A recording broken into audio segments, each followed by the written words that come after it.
তাদের তো সব পালায় গেছে চুরিদারি কইরা। তারা ফুল দিতে আসবে কারায়? পাগলরা যদি ফুল দিতে আসে এটা কি কারে ফুল দেবে? কিসের পূজা করবে তারা? আসলে জয় তো সে তো জানেন একটা মাতাল, সে একজন মাতাল লোক। সে সকালে এক কথা বলে, দুপুরে এক কথা বলে, রাতে এক কথা বলে, আবার রাতে ঘুমাইতে যাওয়ার আগে খাওয়ার পরে আরেক কথা বলে। হাসিনা নাম লইতে আমার আসলে লজ্জা লাগে। পালিয়ে গেছে, তার ছেলে পেলে রেখে, পলিটিক্যাল ছেলে পেলে রেখে পালিয়ে গেছে। তার ব্যাপারে আপনি কি প্রশ্ন করবেন, আমি ওর কি উত্তর দেবো? 15ই আগস্ট দুইটা বিষয়। একটা হলো যে ফেসিস্ট আওয়ামী লীগ এটাকে মনে করে যে বঙ্গবন্ধুর মৃত্যুবার্ষিকী, আর আমাদের সাবেক প্রধানমন্ত্রী বেগম খালেদা জিয়ার জন্মদিন। আমরা জন্মদিন হিসাবে সরব এবং আমরা চাই আমাদের ম্যাডামের জন্মদিনটা আমরা ভালোভাবে পালন করি। সেখানে এই ফেসিস্ট সরকারের এই তাদের মৃত্যুবার্ষিকী পালন করার বিষয়টা আমাদের পীড়া দেয়। কারণ আওয়ামী লীগ যেই ফেসিস্ট অবস্থা তৈরি করে গেছে, তাদের মৃত্যুবার্ষিকী পালন করারও ধৈর্য বাংলার জনগণের আমি মনে করি নাই।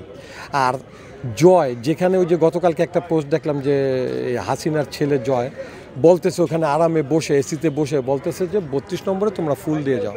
তাদের তো সব পালায় গেছে চুরিদারি কইরা। তারা ফুল দিতে আসবে কারায়? পাগলরা যদি ফুল দিতে আসে এটা কি কারে ফুল দেবে? কিসের পূজা করবে তারা?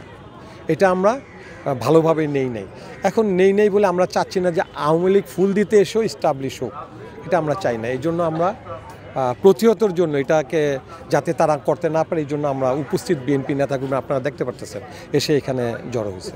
2024 সালের 5ই আগস্ট আওয়ামী লীগের রাজনীতি বাংলাদেশ থেকে বিতাড়িত হয়ে গিয়েছে। এরা আর কখনো বাংলাদেশে, অন্তত হাসিনার ফ্যামিলি আর বাংলাদেশের রাজনীতি করতে পারবে না, করার সুযোগ নাই। বাংলাদেশের জনগণ সেটা দিবে না করতে।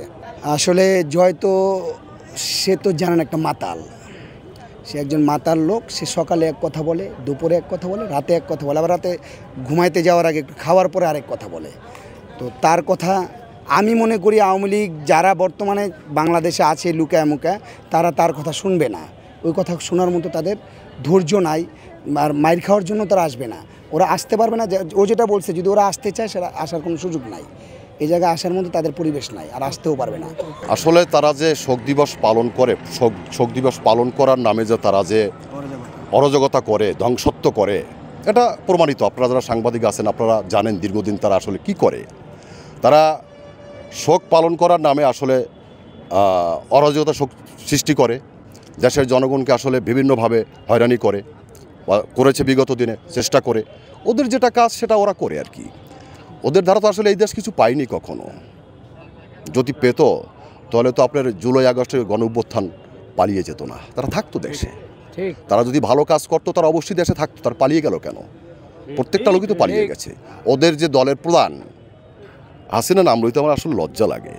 পালিয়ে গেছে, তার ছেলে পেলে রেখে, পলিটিক্যাল ছেলে পেলে রেখে পালিয়ে গেছে। তার ব্যাপারে আপনি কি প্রশ্ন করবেন, আমি ওর কি উত্তর দেবো? এটা তো স্বাভাবিক, সবাই তো আপনারা জানেন। এবং তারা কিন্তু একবার পালাই যায় না, এটা ইতিহাসে পাতায় কয়েকবার তারা পালিয়ে গেছে। এটা পালিয়ে যাওয়ার দল।